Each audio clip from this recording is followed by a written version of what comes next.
Yeah. that Figure. brings us to like the most basic question as to what is ISO, shutter speed, and aperture, if you could help us describe in like the most layman terms. Yes, so there's this thing called the exposure triangle where there's different sides of that triangle. And one side is ISO, and that's the camera's sensitivity to light.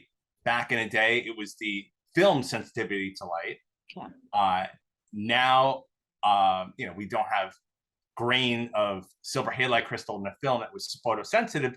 We have a sensor that's, you could change the sensitivity to light. So typically for crime scene photography, we want to keep that ISO on the lower end, because the higher end, the more sensitive we make that sensor to light, the more noise we're going to get.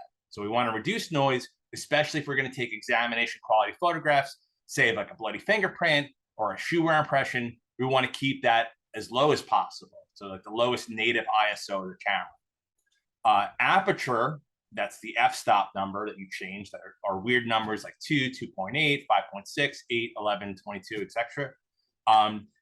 That is the amount of light coming through the lens. And as you change that number from a lower number to a higher number, that opening in the lens gets smaller.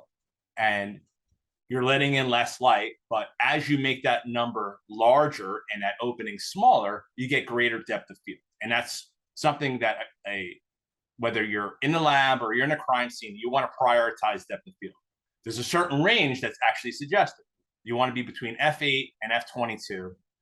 There are rules that sometimes you want to break that bracketing of it, but generally in that range. If you're going to take examination quality, start even higher. Start at f11 and you can go higher from there. And then the last is shutter speed, and that's how long that shutter stays open to let light in. So during the day, the shutter speed is going to be really fast, fraction of a second, 0.002 of a second, 0.004 of a second, to let in less light because we have a lot of light around us.